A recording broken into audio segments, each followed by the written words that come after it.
foreshadow what else I'm going to talk about down the road. So let me just see here if I can make this work. Let's do less exposure.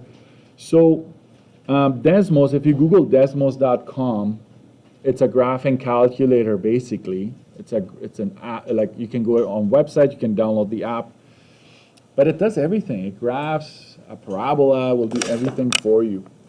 And it has a function called normal distribution, okay?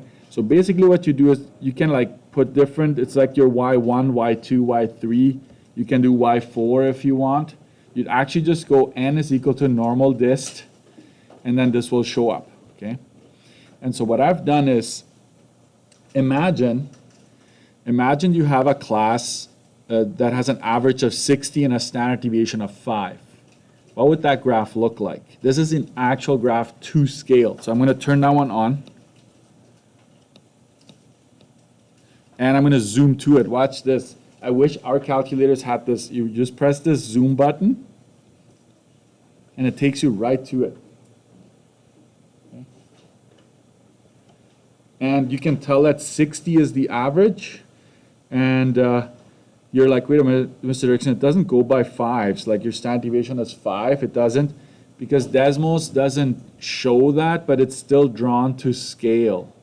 Okay? Now, you have a different class. The average is 58. The standard deviation is 10. What are we expecting that curve to look like compared to this? Steeper or shallower?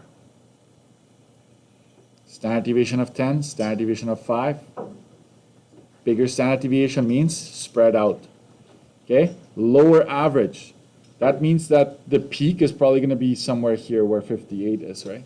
So let's see if that actually pans out. There it is. If you notice, the peak is slightly over. It's slightly over to the left. It's lower, and it's also shallower, right? It's flatter. That's what they wanted to do with the COVID restrictions. I've talked about this. They wanted to flatten the curve, right? They wanted the cases to be really spread out and not all happen at the same time, okay? Now, this is the cool part.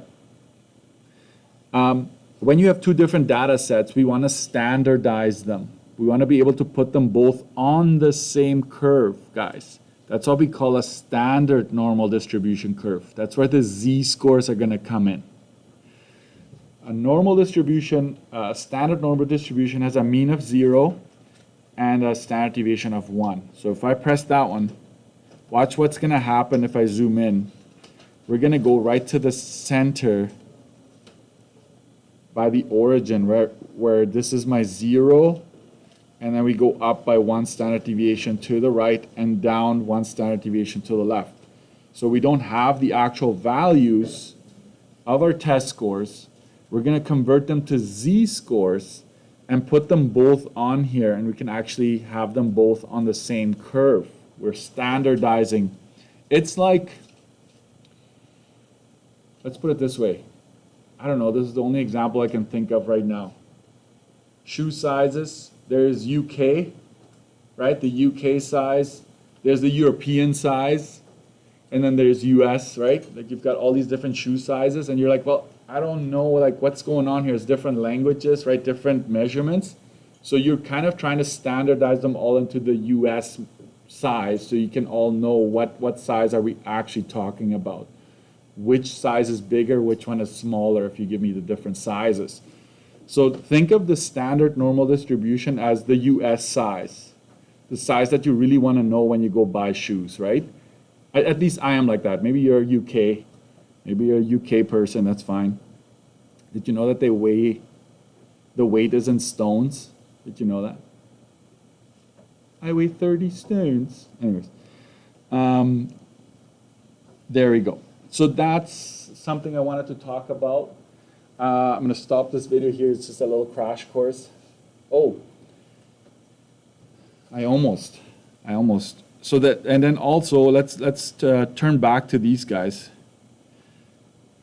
No, I don't want this one on. Let's turn off this one and just zoom into these guys. There we go, the two curves. And yesterday we talked about normal CDF inverse norm. So what did we do there? We actually figured out, right? We figured out percentages. And you can change that. You can figure out like a certain area under the curve, probability-wise, right? So we can figure that out by having some standards there. You can figure out a mark between 50 and 65. So this is what normal CDF did for us, okay? So we're going to continue that today. We don't want to be looking at the numbers along the graph because that's way too time consuming and it's not as accurate as using normal CDF and inverse norm, okay? So I'm going to pause this here. We're going to go